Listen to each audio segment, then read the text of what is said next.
Assalamualaikum warahmatullahi wabarakatuh. Teman-teman kelas IPA, semoga teman-teman dalam keadaan sehat dan semakin semangat belajarnya ya. Oke teman-teman, kali ini kita mau belajar kimia SMA kelas 10, materinya adalah sistem periodik unsur. Oke, sebelum dimulai, kita buka dulu dengan basmalah. Bismillahirrahmanirrahim. Oke, para ahli kimia ini terus memburu unsur-unsur baru. Hingga di tahun 1860-an, hampir 70 unsur ditemukan. Mereka begitu banyak dan bervariasi nih unsur-unsur ini. Beberapa unsur memiliki kemiripan dengan yang lainnya dan beberapa sangat berbeda. Nah, ini memunculkan ide untuk mengelompokkan unsur-unsur tersebut. Nah, pengelompokan unsur pada akhirnya memudahkan kita untuk mempelajarinya hari ini. Oke, jadi kita cek dulu sejarah tentang pengelompokan unsur. Nah, unsur awalnya dikelompokkan menjadi logam dan non-logam ini oleh Lavoisier pada tahun 1789. Kemudian berkembang, unsur dikelompokkan menjadi 3 kelompok, yaitu disebut juga dengan triade atau triade tahun 1829 oleh De Bruyner ya. Kemudian berkembang lagi. Nah, unsur dikelompokkan menjadi teori oktav. Ini tahun 1864 oleh Newlands. Berkembang lagi menjadi sistem periodik Mendeleev ya. Jadi ini diinspirasikan atau dicetuskan oleh Mendeleev yaitu tahun 1869. Nah, kemudian sistem periodik modern yang sampai sekarang kita gunakan, nah ini pada abad ke-20 Masehi oleh Henry Moseley. Nah, sistem periodik modern inilah yang masih dipakai hingga saat ini. Oke, jadi itu urutan perkembangan pengelompokan unsur. Nah, kita cek ya dari yang pertama. Ini logam non-logam adalah idenya Lavoisier, jadi di mana unsur dikelompokkan kedua golongan, yaitu logam dan non-logam. Misalkan logam yaitu besi, nah kemudian non-logamnya misalkan oksigen. Nah, tapi tentu ini masih sangat sederhana, tapi Lavoisier setidaknya telah mengawali pengelompokan unsur. Kemudian, unsur dibagi menjadi 3 kelompok berdasarkan kenaikan massa atom relatifnya atau AR-nya. Nah, unsur yang di tengah merupakan rata-rata dari AR unsur pertama dan ketiga. Jadi unsur yang kedua nih adalah rata-rata dari AR unsur pertama dan ketiga. Contohnya kayak gini nih. Jadi kalsium adalah unsur yang pertama. AR-nya 40. Kemudian unsur yang ketiga adalah barium dengan AR 137. Nah, unsur yang keduanya adalah rata-rata 40 ditambah 137, kita bagi 2 menjadi 88. Maka unsur keduanya adalah strontium yang AR-nya 88. Itu ya. Selanjutnya adalah teori atau hukum oktav. Oktav itu artinya 8. Kenapa 8? Karena unsur-unsur ini disusun berdasarkan kenaikan massa atom. Nah, sifat unsur tersebut ternyata akan berulang nih setelah unsur ke-8. Jadi oktav itu tadi artinya 8. Nah, dia berulang setelah unsur ke-8. Tapi teori ini hanya cocok untuk unsur yang bermassa atom rendah. Ini adalah sistem periodiknya Newlands ya, atau oktav Newlands. Kalau kita lihat, ini grup yang pertama, grup kedua, grup ketiga, grup keempat, 5, 6, 7. Kemudian berulang di yang ke-8. Katanya memiliki kemiripan sifat ketika itu berulang di yang ke-8 dan kelipatannya. Kemudian yang berikutnya adalah sistem periodik Mendeleev ya. Jadi unsur-unsur disusun 12 baris yang merupakan periode. Periode ini didasarkan pada kenaikan massa atom relatifnya. Kemudian golongan didasarkan pada kemiripan sifat. Nah, sistem periodik ini juga menyediakan tempat kosong karena mereka meyakini bahwa banyak unsur yang akan ditemukan nantinya. Jadi Mendeleev ini meramalkan bahwa nanti akan ditemukan unsur nih, di sini akan ditemukan unsur, di yang ini nanti akan ditemukan unsur gitu. Jadi dikosong-kosongin.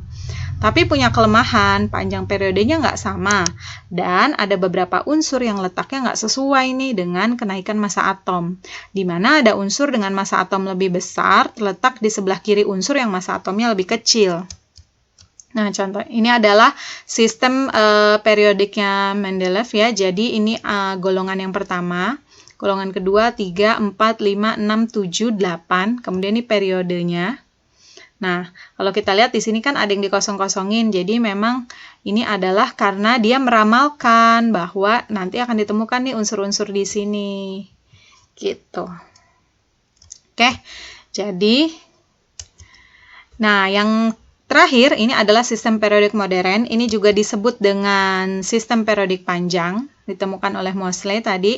Nah, unsur-unsur ini disusun berdasarkan kenaikan nomor atom, itu untuk menentukan periodenya. Kemudian golongannya disusun berdasarkan kemiripan dalam sifatnya.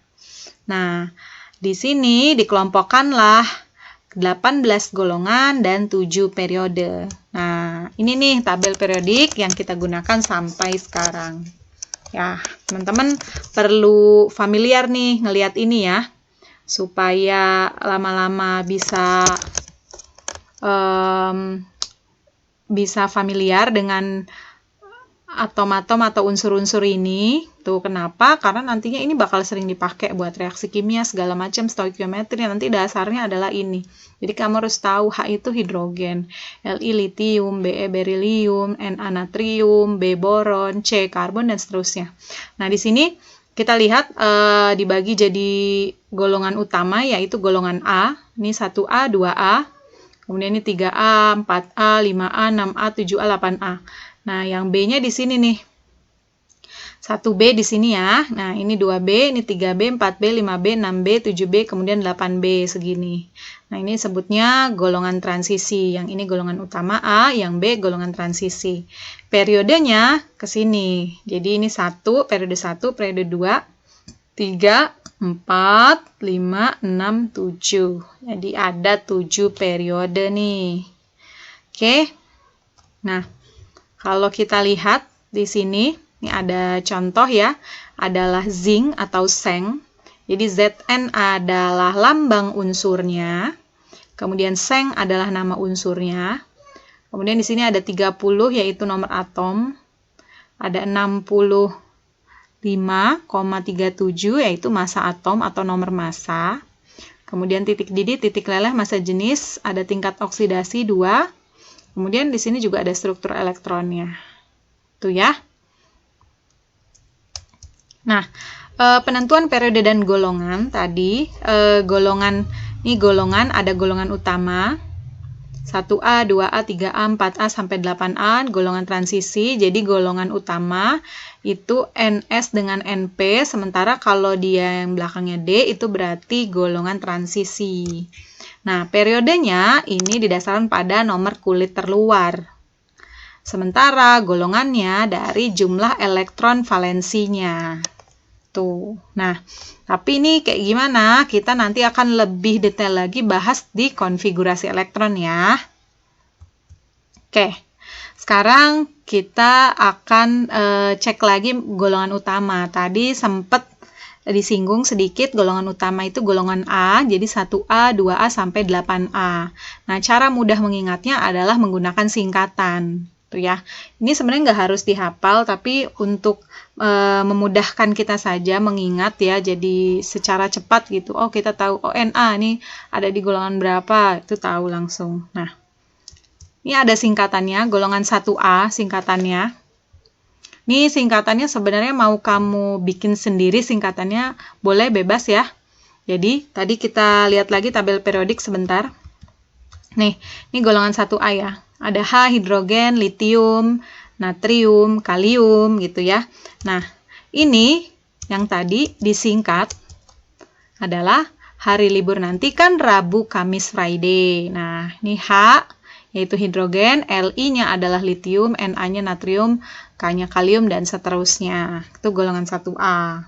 Memudahkan kita kan jadinya mengingat. Golongan 2A, ini ada beli mangga campur sirsak bagi rata.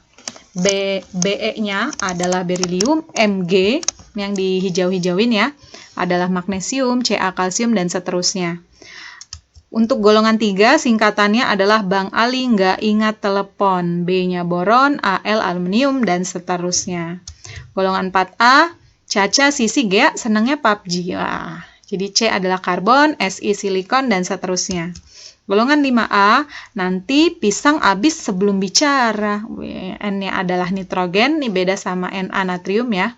N adalah nitrogen, P fosfor. Oh, di sini pisang ya. Tapi kalau di sistem periodik P-nya adalah fosfor.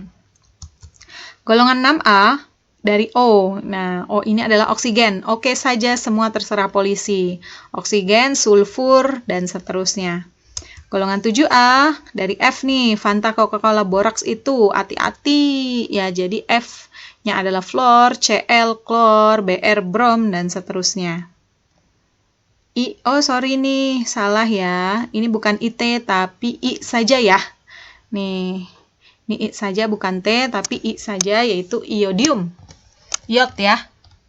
Tuh, jadi dia iodium atau iodin. Nih, iodium, fluor, klor, boraks. Nih, I-nya saja yang biru. Oke. Kemudian golongan 8A. Nih, golongan 8A ini disebut juga dengan gas mulia. Tuh ya. Jadi kenapa gas mulia? Karena memang semua gas terdiri dari gas semua ini. Harry negur Ariel karena senang rambutan. Waduh, Ariel senang rambutan ditegur sama Harry ya. Helium, neon, argon, krypton, xenon, radon. Tuh, ini untuk memudahkan kita saja. Tapi sebenarnya kalau kamu nanti udah belajar konfigurasi elektron, nanti kamu akan langsung bisa menghitung, oh si ini unsur ini ada di golongan berapa, itu nanti ada caranya pakai konfigurasi elektron. Oke. Cuma kalau kita mau nginget, juga nggak apa-apa juga ya untuk memudahkan. Nah, sekarang kita ke notasi atom. Jadi kalau tadi di sistem periodik atau di tabel periodik yang modern tadi, kita kan lihat di situ di Z ya. Nah, Z itu atau di sini X, ini adalah lambang unsurnya. Kemudian A ini adalah nomor atom. Nah, nomor atom ini memuat informasi tentang jumlah proton. Waktu SMP kan kamu udah belajar ya, bahwa yang namanya atom itu terdiri dari inti atom yang di dalamnya ada proton dan neutron, kemudian dikelilingi oleh elektron. Nah, jumlah protonnya yang di dalam inti atom itu, ini ditandai dengan nomor atom. Sementara Z adalah nomor massa. Nomor massa ini adalah gabungan dari proton dan neutron. Jadi, nomor massa itu adalah yang di dalamnya si inti atom. Kan di dalam inti atom ada proton, ada neutron. Nah, kalau digabung namanya nomor massa. Oke, itu ya. Nah, waktu di SMP juga kamu pernah belajar atom itu ada atom netral, ada atom yang bermuatan. Kalau atom yang netral artinya jumlah proton sama elektronnya tepat sama. Karena saling menetralkan. Tuh, jadi ketika kamu dapat informasi notasi atomnya begini, maka kalau di sini A ini menandakan jumlah proton sekaligus elektronnya jika di atom netral. Sementara pada atom bermuatan positif, nah kita review lagi, atom yang bermuatan positif atau disebut juga kation adalah atom yang kekurangan elektron. Makanya dia muatannya positif. Kekurangan elektron, maka jumlah elektronnya jadi dikurang, proton dikurang muatannya. Sebaliknya, atom yang bermuatan negatif ini adalah atom yang kelebihan elektron. Karenanya jumlah elektronnya jadi ditambah nih, proton dijumlah sama muatannya.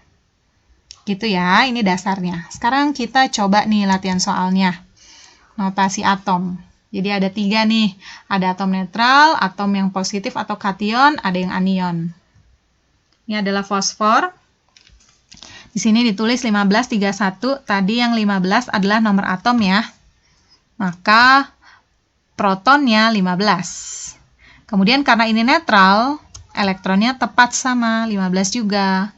Nah, neutronnya adalah, karena ini nomor massa adalah proton ditambah neutron, maka otomatis neutronnya 31 kurang 15, yaitu 16. Gampang ya? Terus kalau yang positif atau kation, nah protonnya di sini 12 juga sama. Elektronnya karena dia kekurangan elektron, positif itu tadi kekurangan elektron sejumlah ini, maka kita kurangin sejumlah muatannya. Jadi 12 dikurang 2 adalah 10. Elektronnya berarti 10. Sementara neutronnya tinggal dikurangin nih, 24 kurang 12, yaitu 12. Terus kalau anion atau atom bermuatan negatif, nah kok di sini beda ya? Ada di sini yang besar atau yang kecil. Jadi sebenarnya beberapa literatur ada yang nulisnya di sini di atasnya atom, di bawahnya massa. Atau ada juga yang nulisnya di atasnya nomor massa, di bawahnya nomor atom. Nggak masalah ya. Intinya yang lebih besar itu berarti nomor massa, yang lebih kecil adalah nomor atom, gitu aja. Nah, berarti nomor atomnya atau yang memuat informasi proton adalah yang 17 ini yang di bawah ya. Elektronnya, karena dia kelebihan 1 elektron, di sini min 1, berarti 17 ditambah 1 adalah 18. Maka elektronnya 18. Neutronnya kita kuranginnya dari sini, 35 kurang 17, 18 juga. Oke, gampang ya teman-teman. Nah, kita lanjutin lagi nanti konfigurasi elektron di part berikutnya. Tidak ada kebahagiaan yang datang terus-menerus. Begitupun sebaliknya. Jadi jangan berhenti berjuang, teruslah berjalan. Kelas IPA, mohon maaf apabila ada salah. Alhamdulillahirrabbilalamin. Assalamualaikum warahmatullahi wabarakatuh.